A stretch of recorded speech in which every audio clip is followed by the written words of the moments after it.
You know what I'm saying? But you gotta make the wise choices. So it's like you choose your homies, you choose your friends, you choose the streets, or you choose your son.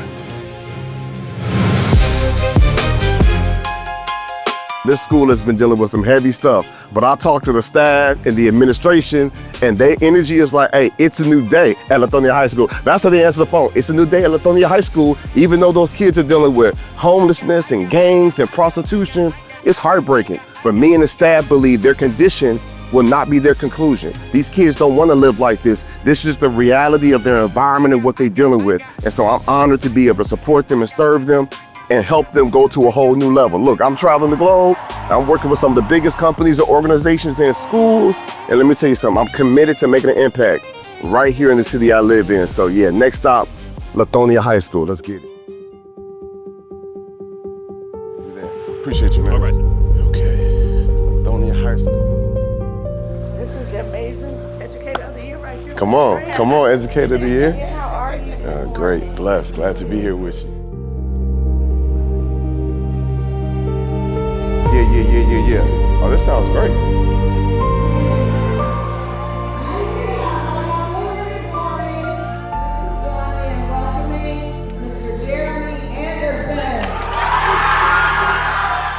I literally got a homeboy that grew up in a home. My man's father was an educator, and the mom was like a dentist. My man grew up in a great family, making great money. My man couldn't get off the weed. My man got on the heroin. Now he's strung out on drugs, and it breaks my heart. And I got a homegirl who grew up where her father was in prison, her mama was strung out on crack, and she still excelled in school, summa cum laude, got all these degrees, and now she a physician. So what does that mean for you, my friends? Your DNA don't determine your destiny, your decisions do. If you make a decision to be great, if you make a decision to be powerful, if you make a decision to value education, if you make a decision to make wise choices, if you make a decision to change your environment, and until you can change your environment, you change your mindset. When you make that decision, that's what has the power to change everything inside your life.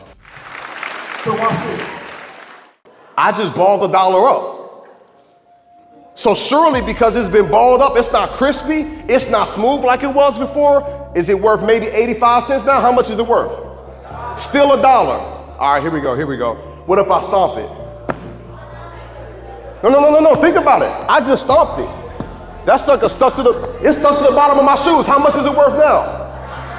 And no matter what I do to this dollar, I can still use this dollar and spend this dollar, and it don't use its worth and value. And guess what, beloved? Because of y'all have experienced some things and you've gone through some things, and just because you've experienced a hard deal and a hard life and people have hurt you and took advantage of you, you still don't lose your worth and your value. Because before you was born, there was some authority that was placed over your life.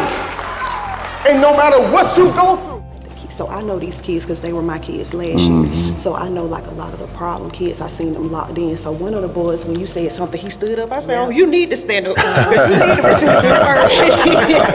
need to be where we hilarious. So I could tell like some of the kids who normally are disengaged, in trouble and stuff, they were kind of locked in with him. So I was like, yeah, they don't want to talk to him in the end. So that's why I was like, they gonna come up and take a picture. They did. They were like, Oh yeah. Thank you for coming out and talking to me. That's what's up, man. You know, I've been dealing with some stuff myself, so I want to come and thank you. Yeah. So you were receiving what I was sharing? Yeah, that's what's up. You gotta push through it every day. That's it, man. I felt it when you started talking about it. I was like, man. He coming up. Yeah. You know, with myself, I was dealing with some stuff a couple months ago, suicidal. Yeah. And I persevered, started coming back again. You can tell that our kids really were listening and was impacted by the words that he said today. And I'm just so thankful that he was able to come here and speak to especially our 9th and 10th graders, because they're still impressionable. They're still at an age where they are receiving information. I'm just thankful that he came here, spoke life into our kids. The way he related to the students, how he talked about how the teachers have poured into him. I really love that part of the message that we received. So thank you for what you do. See you soon. Man, just finished speaking at Lithonia High School, the second stop of the Next Level Student Tour.